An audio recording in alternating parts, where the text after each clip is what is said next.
I'm your host, Riem Zin Labidin, and you are listening to Tech Tag Podcast.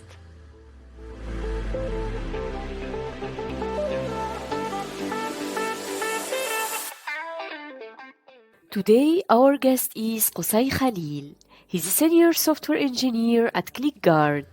Let's meet with him and learn about his journey.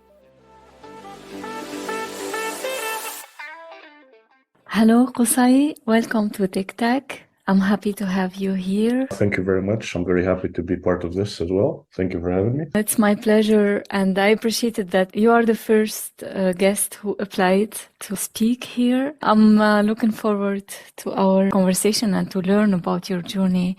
So let's start. Yeah, let's do it. You can introduce yourself. You can tell us some fun facts about you. Okay. Well, my name is Koussay. Basically, because I work mostly with non-Arab speaking, I go with Hades as my nickname. I've been doing this for around 5 years now. I studied computer science and computer engineering as well. A few fun facts about me is that I watch a lot of movies. Currently, my record is 1,700 movie. And I read a lot of comic books. I have read a lot of them. I don't know how much, but I know the lore, the characters. I memorize a lot of what they say because I like it. Other than that, I'm a pretty boring guy. I enjoy staying home a lot, as probably most engineers do. I enjoy video games, reading books, and I guess that's it. Yeah, it's interesting, especially like reading books. And do you read programming books? Actually, I did read a couple of programming books when I was first starting, especially the ones that talk about clean code and JavaScript, since I'm a JavaScript developer. But usually the books that I read are mostly non-programming because I want to take a step back after I finish work. But usually I still have a couple of programming books that I keep a tab on whenever I want to check on something or whenever I want to make sure that I'm doing something right. So yeah. Yeah, that's cool. So from my understanding, you studied computer science, right? Yeah. I did a bachelor's degree, which is 3 years here, not an engineering degree. Mm-hmm. And afterwards, I did a master's degree, which was specializing in engineering. Cool. And how did you get interested into that? Was it before you choose the major, or did you go with the flow with your classmates? How was it? Basically, I was interested in computers since a young age. I remember that I started messing with them since I was like 12 years old or 13, since I got my hands on the first computer. I don't know how that sparked some sort of talent probably or some sort of ingenuity in me that I wanted to keep working with computers. Since I got into high school, I knew that I wanted to pursue something in computer science or computer engineering, especially software. What I didn't know was what I was going to do. At the start, I thought I was going to go with systems and embedded systems, but I guess when I started trying out things first year of college, I realized that I actually had a knack for software engineering, web design, and web engineering, and I went with that. But all in all, I knew that I wanted to go with computers since an early age. I like to mess around with them. I like to program a few things. I like to learn about it. So I knew that since an early age. You studied in Tunisia? Yeah. Bachelor's degree, I did it in FC Gnebel, Faculté Sciences Économiques et Gestion, and master's degree in ISI, Institut Supérieur de l'Informatique, Ariane. Because I remember computer science specialty in high school. It started, I think, 2002 or something. I forgot exactly. And were you already from the first promotions during that time, or? Actually, no. I went with a math major for high school instead of computer science because I was studying in Lycée Pilote and we didn't have it, unfortunately. Moreover, I actually graduated from high school not so long ago. I think I got my baccalaureate in 2016 or 2015, something like that. Ah, okay. Yeah, yeah. To explain to people, Lycée Pilote is the high school for genius people. It's not exactly genius. It's more you go there to study a lot more in hopes that you will get into better schools. Mhm. That's that's more like it. I see. And yeah, it's cool that you already have a vision about where you would like to go, like in which direction, and you got Yeah, passionate about computers, etc. That's good. yeah, yeah. It felt natural. It didn't feel like I had to go somewhere. I knew what I wanted to do, and it felt natural at the time. That didn't mean that I didn't have my doubts about it or fears, especially after I started doing it as a profession. Mhm. That changed a lot of things. Did you start with internships before, like to get into this professional career, like to see how it would be, or did you started with a real job in the very No, beginning? yeah, well, I started with an internship. First job I ever held as an intern was at Code. At the time, it was a startup that was taken off in Tunis. The goal was to teach people programming and make it more accessible. At the time, my job was an instructor for game development. At the beginning, I was more interested in C Sharp, and C++ more than JavaScript. When time started going by, my job title changed from intern to full-time instructor to handling the courses and making sure that everything was going fine with the other instructors and stuff like that. And while growing like that, I was noticing that JavaScript was taking more and more the vicinity. Everybody was crazy about React at the time. So I started learning that, and they offered me a job as a software engineer for their platform. That was my first real job after my internship. It was back in 2018. You were teaching people in the beginning, right? Yeah, I was teaching mostly kids aged, you can say 12 to 15, sometimes a little bit older, it depends.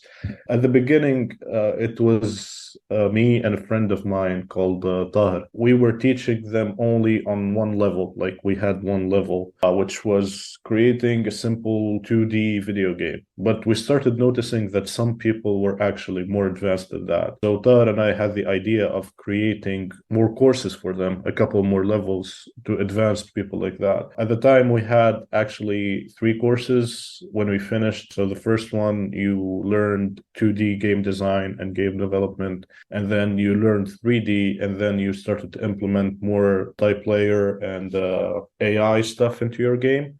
Mhm. It was fun, to say the least.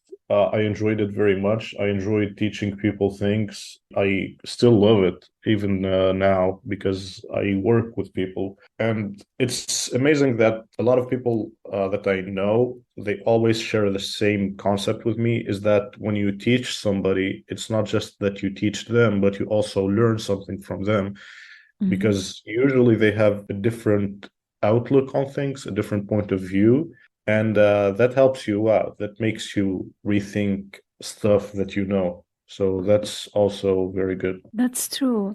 Also, you mentioned that you teach like gaming things, and with this, for people who are very young, they would get more interested that they can do something out of programming. Was it part of it also? Yeah, exactly. Yeah, that was the best part because the course in itself was interesting. I mean, teaching people, especially people who do not know anything, you start by teaching them algorithms, and then you teach them the basics of the programming languages, and then you start seeing how they're going to start building things. Mhm. But there's always that final week where you give them the time so that they can bring their idea to life. So we usually give them like a week and a half, where we tell them that they should think about a game that they want to build. They pitch it.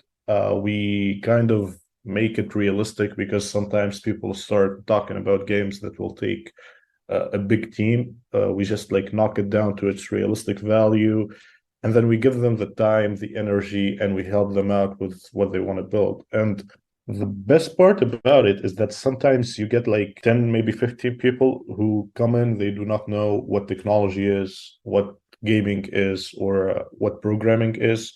And by the time that they leave, they are very invested in programming. They want to build things again. They want to spend more time learning stuff. Sometimes you see them again and they come in and they ask you about a few things that you can help them with. And that actually gives you a lot of satisfaction when you teach people how to program. Yeah, and you feel like you had an impact on people. It's really nice. Exactly, yeah. Cool. And do you remember like some of the challenges that you had like during your first experience? Well, the first ever challenge that you will have as like the first milestone, which is like getting a job, is always feeling that you are inadequate, feeling that you do not know everything. And that scared me a lot because when I turn around and see people and they start throwing big words like microservices or multi-threaded and stuff like that. And at the time, I didn't know what that means. And I was always afraid to ask questions like, what does that mean? I come to realize later on that I wasn't the only one who didn't know a lot of things. Most people do not know most of the things that they're working on because going out of college or university into the working life changes a lot of things because you do not exactly learn everything in college.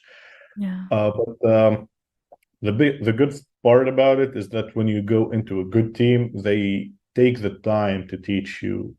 They sit down with you, they start explaining things. And even when you do not understand something directly, you can always go and research it a little bit, and that will most definitely help you out down the street. But as a teaching experience, which was like probably my first job, it was always the fact that sometimes I get asked questions that I didn't know the answer to. Sometimes a student might ask me like something that I have never heard of or something like that.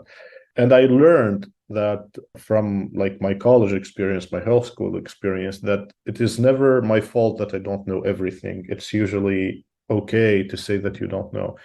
So after a few times, I started like saying to the students that ask me a hard question, I don't know. How about we Google it together, or let's search for it together and see what we can learn together. It went well. I mean, people didn't get like a bad idea about me. On the contrary, they actually enjoyed the fact that we went into the rabbit hole together and started learning together about something new. So that was good. Yeah. And as you said, by teaching, it's also learning at the same Exactly. time. It's really, Yeah. it seems like it was a very friendly environment. It was, yeah, it was. It was very smooth. You had like all the time that you needed to build yourself, which was interesting and amazing, actually. And I'm always indebted to them because they did teach me a lot of things that gave me the momentum to move on with my career, to evolve, which was actually something that I never dreamed of. That's great. Yeah. And you got the job at the same company where you. Yeah. Mhm. So after I finished college, 2018, 2019, I guess, around that time, I landed my first software engineering job there. Mhm. I was a front-end developer working on their internal platform. At the time, I was working with React Redux, a little bit of an old version because it was 2018, 2019. But at the time, it did help me learn a lot. I became a solid JavaScript developer. I learned a lot on the process. Of course, we were in a team, so I learned a lot about working in a team. That helped me out later on. And during that time, you finished also university, or did you do it like at the same time? I was doing it at the same time at the start, but then I finished it while working and I kept on working. I started working while I was in university in my second year, and I kept on going. It felt normal for me, I guess. I was capable of leveraging both my student life and my professional life. and I didn't have a problem with it. Some people might have an issue with that. Some people don't. I guess I was capable of working it out. It's not easy because of the time management. It needs Exactly. also, yeah. Yeah, exactly. It would be interesting, I think, for people also to learn about it. Like, how did you find a balance with that, with working and studying at the same time? There is no easy solution for that, sadly. I mean, Yeah. I had to make a lot of sacrifices. First sacrifice that I had to make was to cut down on going out and meeting people outside of like certain days, which was, I think, Saturday and Sunday. Mhm. The rest of the time, I had a great understanding with my team and my boss, which was simple. I work during the week unless I have exams or something that I cannot skip, which was a very nice understanding because as an engineer, and I'm sure you also know about this, Mhm. you don't always have to be with your team. Sometimes they can work their 8 to 9 hours from 8 to 6, Mhm. and you can work like from 4 to I don't know 10 or whatever, like not at the same time zone, Mm. and it will work out. You just have to keep with them. That helped me out because I realized that I was capable of working like that, and everything would work out just fine. For studying it itself, it wasn't exactly that hard for me because usually I was doing everything that I was learning while working. Yeah, I mean, it Mhm. was the same thing. So it Practicing. wasn't exactly, I was practicing what I was learning. So Mhm. most of the time, I was capable of finishing my exams without any issues. Sometimes I had exams that I had to like prepare for. And for that, the only thing that you can do is take some time off work so that you can prepare for those exams because you don't have any other solutions. But Mm. other than that, it was pretty much normal for me to work that final year and move through it. Because you have to be present sometimes, and about also organizing the sleeping time, also in case Yeah, if you are working late. exactly. Yeah. It's all about how you prepare things, how you divide your time, I guess. I mean, the first year, maybe two of my career, I did make a lot of mistakes by putting my job before my personal life, which made things get a little bit interesting. I wasn't able to sleep a lot. I was working a lot of hours. At the time, I remember that even when I closed my eyes to go to sleep, I started seeing code. Like I started seeing Mm. the things that I was working on, which meant that there was an issue because I should have separated my work life from my personal life. And I did not know that I was supposed to do that at the time. Nobody teaches you these small things at the start. That's right. Yeah. Yeah. Yeah, I can see it's very difficult at the same time when you remember it. It feels like something that you would be proud of. Yeah, yeah. I mean, maybe I am proud of what I've done, to say the least. I am happy of what I have achieved. Mhm. There were a few mistakes that I did that I would probably take back if the time goes back, but it doesn't. But all in all, even with the mistakes that I made, even with the errors that I have committed, I'm still proud of what I did, and I'm happy with what I was able to do. Mm. It's just that sometimes you need to take a step back and observe yourself, your habits, and make sure that you're not doing things for the company just for that. Mm. You need to realize that you are also a person that needs his own time, his own energy. He needs to take a step back and enjoy life. Yeah, and like make sure that you are healthy and all of this, as you say, no one would teach us that.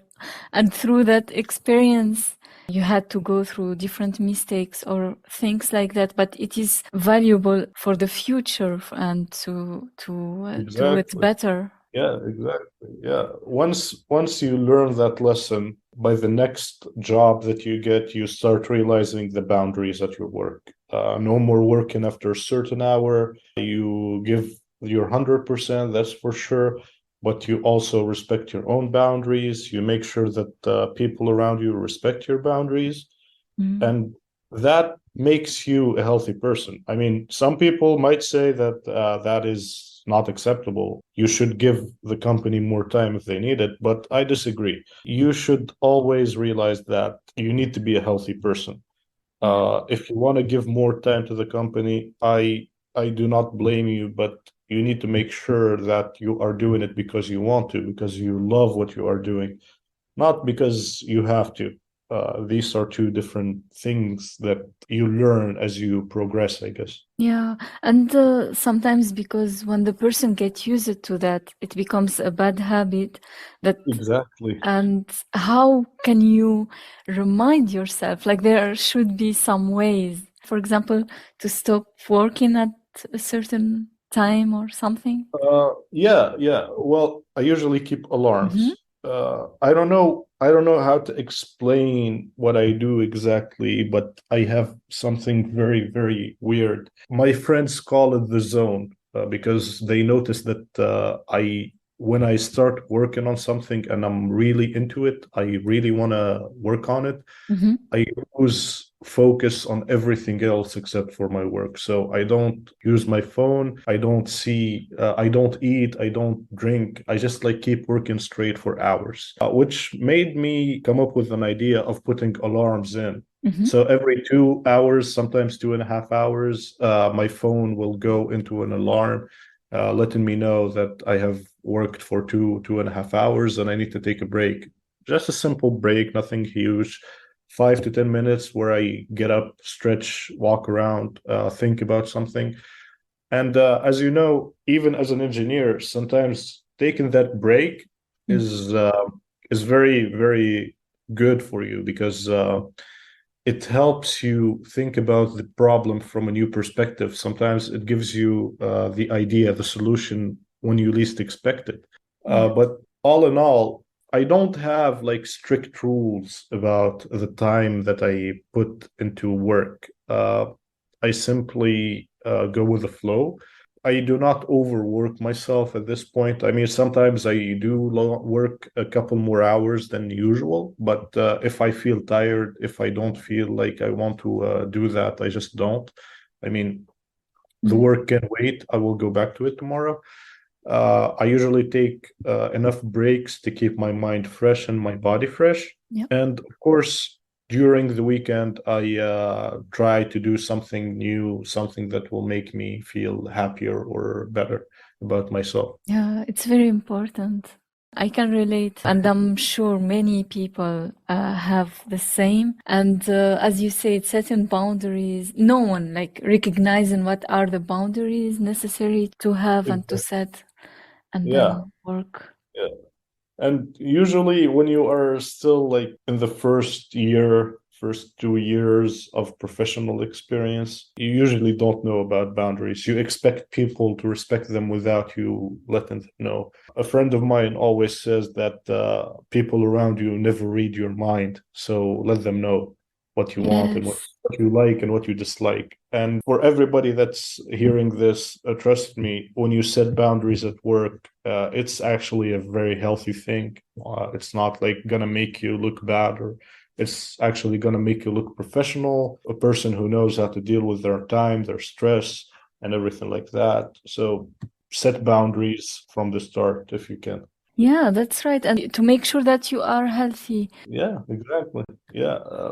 I mean, work, especially when you like what you do, which is something that most software engineers say. I don't think I have ever met somebody who didn't like being a software engineer. What I notice about them is that they have no issue working overtime. They have no issue even coming in on their days off or helping people on their days off.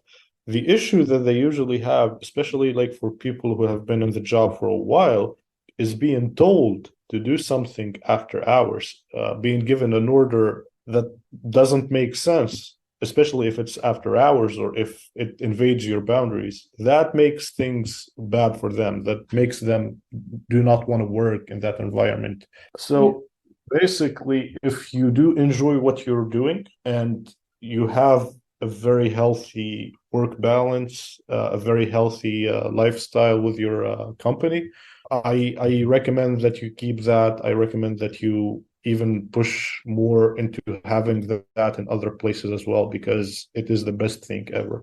Exactly. Yeah. Yeah.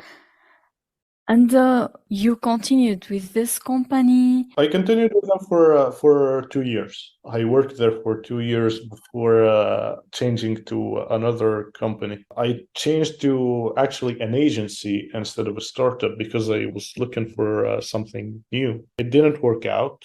I worked there for I think 6 or 7 months, and it didn't work out. There were financial issues, and they didn't pay me for I think 6 months or 5 months. I wasn't paid for that. So I simply left that company as well. This must be a difficult experience. It was. The simple mistake was I did not see the red flag from the start, because once I wasn't paid the first month, I should have quit. I should have just counted my losses and quit, because even 1 month's salary loss is better than sixes. Mhm. But because I kept working and the months started piling up one after the other, I started having doubts about quitting, because I felt like I had a lot of money into that company, and if I quit, they will not pay me. And that made things worse little by little. I mean, I quit at the end, and the money issue is being resolved. It's nothing big after all. I mean, it's money. Like we say, money comes and goes. It's not a big thing. But it did teach me a few things which were simple, actually. If you feel like there's something wrong with the company, like financial issues or people are not being paid, you should definitely start looking for a new job, because it's not your fault and you are not responsible for the financial issues of that company. You are just an employee, and you are there to work, get your money, and probably like contribute to a few things. But after all, what you're doing there is trying to get money to survive. So if that's been not clear with you, you should leave. That's my first idea. The second thing is always ask around, like try to get as much details as possible about where you're going to work before you start working there, because usually you cannot get over the mistake after you make it. But if you ask around, if you make sure that the company is all right, the managers are fine, the people who are working there are not complaining, you can have a decent job for a while, I guess. But if you do not ask around and then you get in over your head, that will be a little bit problematic. Yeah, it is not an easy experience, but it taught you many things, many lessons that are valuable now when you share about them. Yeah. Yeah, I mean, to be honest, it did teach me a lot of things. I mean, I worked with a good team, which helped me get better at coding. I also learned a lot about teamwork, which was nice. And plus, it taught me all of this about like businesses and stuff like that. So Mhm. it's a win for me, I guess. No matter what happens, even if it's bad, there must be something good about it, because you're gonna learn something.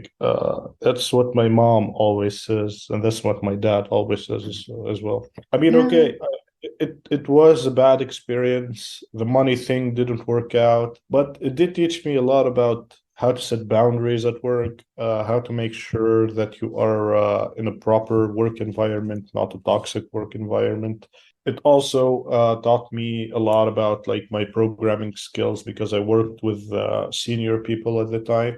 So that was very, very good, because it gave me a lot of insight about how things should work in a professional environment. Mhm.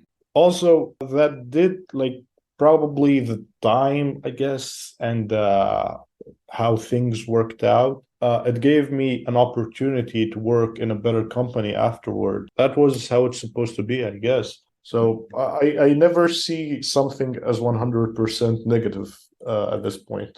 Yeah, this is like the right way to see it.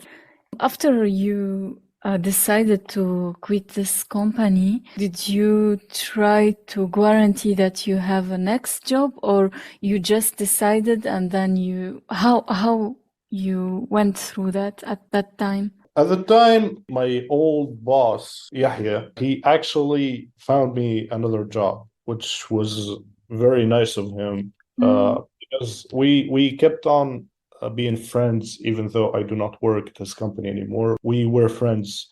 He told me that he has a friend in the US who was looking for a software engineer, and he sent him my resume, and he wanted to set up a meeting. I agreed. We did an interview, and he liked my profile and he offered me a job. The job was a 6 month contract, not a long term thing. But at the time, I was like, why not? I mean, the current job that I have does not pay me anything, and I'm just losing my patience at it. So let's do it. Basically, when I quit the current job that I had, I started working the second one within 1 or 2 days. I didn't even rest. mhm, The job was actually very, very well promising at the time. I worked with the Make School, which was a software engineering school in California. mhm, And I learned a lot from them. I worked as a software engineer responsible for front end. I did handle a few back end tasks at the time. But since I was more of a front end engineer, my main focus was on it. As I said, it was a 6 month contract, sadly, but it did end on great terms. I mean, there was no firing and no quitting. It's just like the natural process of things that came to an end. They did mhm. not keep me for longer, and I concurred. Afterwards, I had this bright idea of doing my thing, which was opening my own firm and doing some consulting work. My friends encouraged me to do so, so I went with it. I did a couple of consulting works for a few local companies here in Tunis. Mhm. But afterwards, somebody took notice of my work and they suggested that I work with them, which was a USAID Visit Tunisia project. It's a Chemonics project, which is a US project that is based here in Tunis. And they wanted a software engineer to come and work with them. Again, it was a couple of months of contract work, but after I finished that, they decided to offer me a full-time job, which was amazing to say the least. I mean, after like a year or a year and a half of having like unstable life, that kind of stabilized it for me a little bit, which made me feel better about myself. That's really cool. Yeah. Uh, I'm interested to know if you had some difficulties about the language when you worked in that company with USA company. Basically, I didn't. I Mhm, mean, when I was in high school, I think back in 2013, I decided to participate in a exchange program called the S program. mhm, So basically, I spent like 9 to 10 months in the US studying.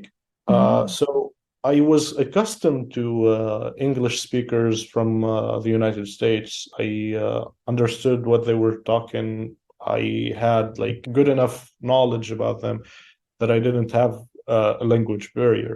That's On the very cool. other hand, though, Mhm, I still do have a language barrier with French, even though we are a French-speaking country. mhm. Uh, I do not exactly speak French as fluently as I speak English. I take a lot of time just to enunciate and find the right words.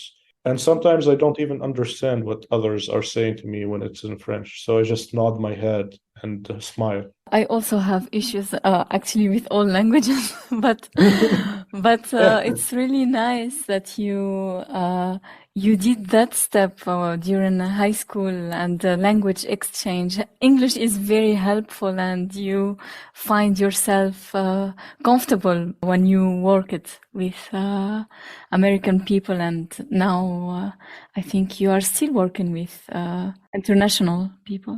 yeah. Currently, I work as a senior software engineer with ClickGUARD, which is an American company, but they hire internationally. So Mhm. basically, we have to speak English because it's the common ground for everyone. I mean, the good thing about being an engineer is the fact that you don't have to be like perfect at languages, because everybody will understand what you're saying just like by listening to your daily Mhm. or knowing what you're working on. So for those who do not exactly have great English capacities, or they feel like they are not good speakers, please do not be afraid. Give it a shot. Let yourself go with the flow, and it will work out at the end. I mean, nobody expects perfection from people, and perfection is just an illusion. Trust me. I agree with you, but I think there are people who expect perfection who are French people. And Yeah, yeah, that is true. That is actually very true. Yeah. Apart from French companies, no other company will expect perfection. yes, you're right. And they are very open. They encourage you to speak and to share about your ideas, and they are patient to listen to you. Exactly. Exactly. Yeah, that's the best part about it. I mean, the good thing about working in international companies is that you start realizing that there are no bad ideas and there Yeah. are no good ideas. There are just ideas, and you can make them good or bad depending on the situation. And even if you are like still a junior developer, or you don't know what other people are saying, if you say something, they will listen, and they will actually take the time to explain what they're talking about, and try to understand what you want to say, which is something that I rarely see, sadly, in Tunisian companies Yeah. and other places that I worked before. I mean, first of all, for everybody who is still like a novice, I guess, do not be afraid to share your ideas. Sometimes you have the brightest idea, and trust me, it might be a very good solution. And for everyone else who thinks that their ideas are not exactly good, just shoot them, because you don't know how this idea might work out at the end. So always give yourself like 100% of the shots that you can get. Yeah. Do not worry about what other people will say. This is really good advice. Sometimes people wait for to be perfect to Yeah, do yeah, something. exactly.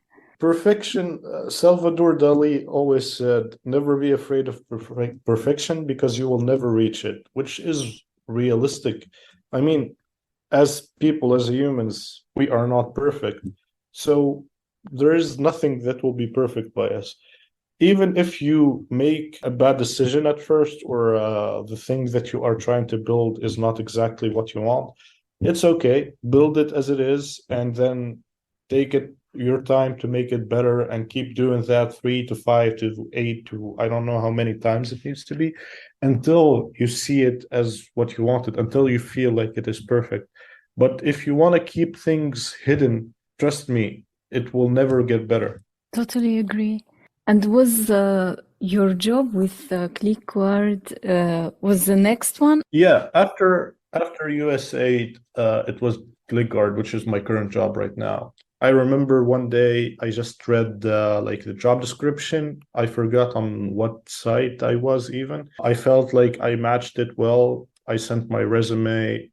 It has been a while since I did an interview by then, but I felt very comfortable with the people that I was being interviewed by, especially the CTO. Mhm.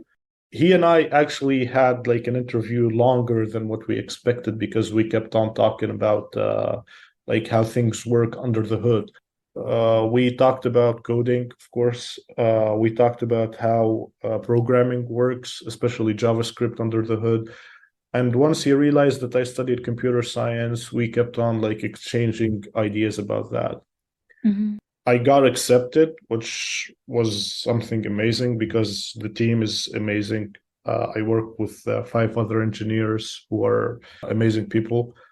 And the first thing that I realized after I started working with them is that they gave me like a week and a half just to get accustomed to the code, just to understand the structure and start understanding like what they're building before I even wrote a single line of code.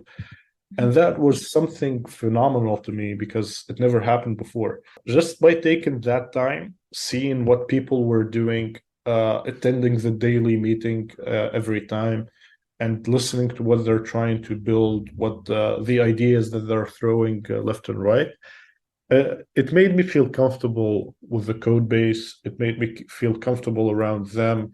And it didn't take long for me to start writing code and fixing stuff, which actually made me feel very good about myself because that was the first time that I got like the senior title officially by other Mm-hmm. people. And that made me feel very good about myself, to be honest. That's amazing. Now you are working remotely? Yes. Mm-hmm. Basically, for the past 2, maybe 3 years, I have been working remotely 100%. I mean, I have an office at my house Mm-hmm. that I have built, but usually I work from home. On some days, I might go like to a place where a friend works and I'm allowed to be there. On other days, I might go to a coffee shop just for a change of scenery. But Mm-hmm. usually it's always at home. I mean, I have a great setup, 2 monitors and a computer and the whole stuff that Mm-hmm. keeps me occupied. So it feels good to me. I mean, remote work isn't for everyone. I understand that. To me, it feels natural. I like working from my place most of the time, and it keeps me comfortable. Yeah, I agree. Also, you are flexible if you would like, as you said, sometimes you go to work with your Exactly. friend or in the coffee shop or Yeah, yeah. And the good thing about like remote work and international companies is that even the time itself is flexible. So on good days, if I wake up early, I start working early and I finish early, which means that I am able to do whatever I want early in the afternoon. And on days where I want to wake up late, I just wake up late and I work until later in the evening just because I wanted to sleep in the day.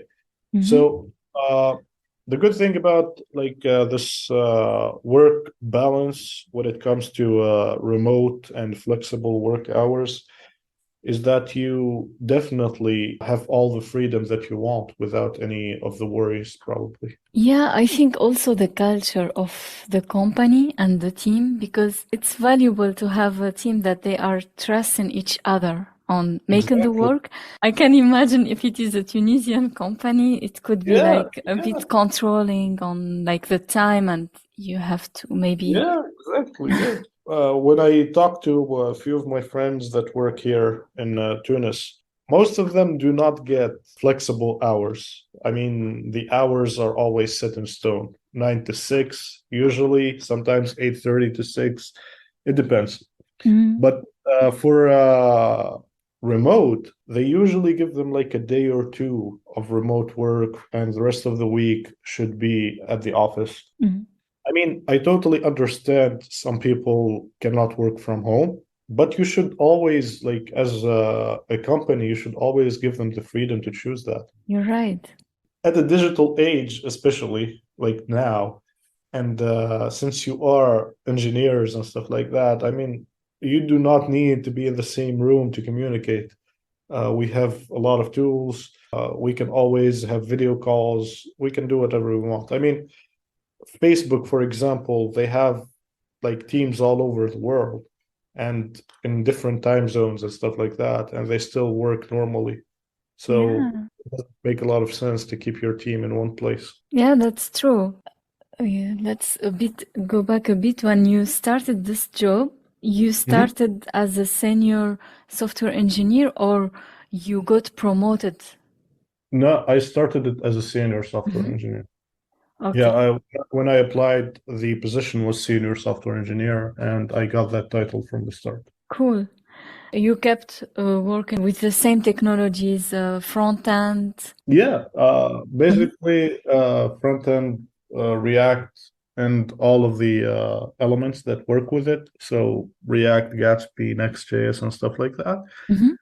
But currently, my main focus is React on front end. Uh, I did start dabbling around in backend Node.js and SJS, Mhm. but my main focus is always the front end. And you have like goals as next steps at your job. Uh, you Yeah, are, yeah, of course. if you can share with us some of Of them. course. Uh, well, the first thing is I want to make my skills better. I mean, I still learn a few things here and there, but at some point, I want to actually be able to be a team lead Mhm. for front-end developers instead of just working alone on something. I like working with a team, and I think at some point, I hope I will be a good team lead. If the opportunity presents itself, I will definitely jump at it. Mhm. So far, my current goal, like at least for this year, like till the end of this year, is to improve my skills more, dabble more into backend and DevOps for sure. Yeah, that's great. Do you think of moving from Tunisia or you have Mm. no problem by staying there? Even like even if I don't have problems with staying in Tunisia, apparently staying in Tunisia has problems with me. Uh, How? I mean, the issues that arise in the country Um, do not cease to stop, sadly. Economically speaking, it is going from bad to worse. To be honest, at this point in my life, I am happy with where I am in the world.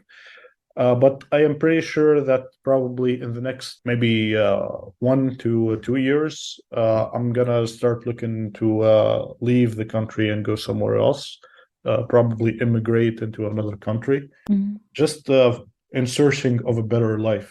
That's it. I can understand that Yeah. totally.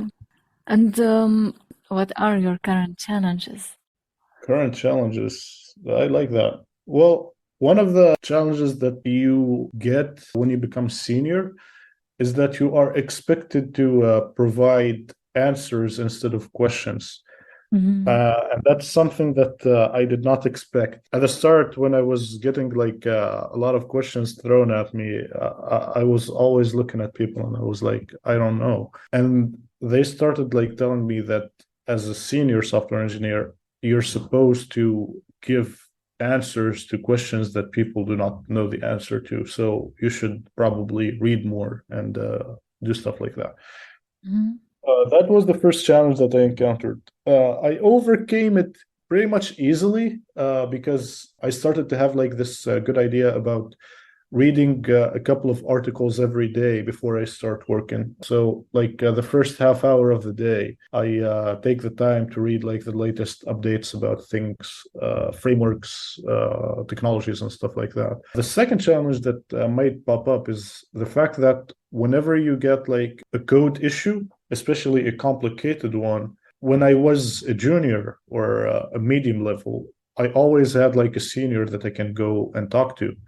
But Mhm. now I don't have anyone except like for Google and Stack Overflow that I can consult. So that challenge is actually a bit nice, I guess, because it incentivizes you to work more about things, learn new things, figure out how things work under the hood instead of just like from a macro point of view.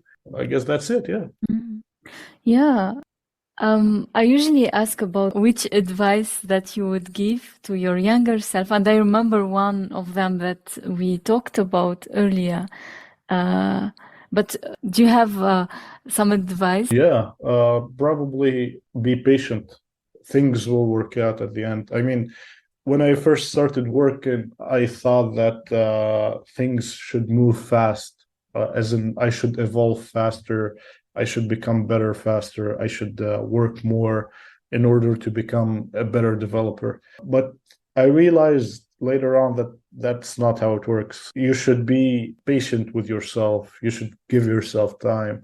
You should not let yourself go out of bounds just because you wanted to get better before everyone else. Everybody has their own pace. You should not focus on other people as much as you should focus on yourself. You should learn from others as much as possible, as much as you should teach other people as well. But basically, you should never be hard on yourself. You should always give yourself some slack, because I'm pretty sure that everybody is trying their best to become better.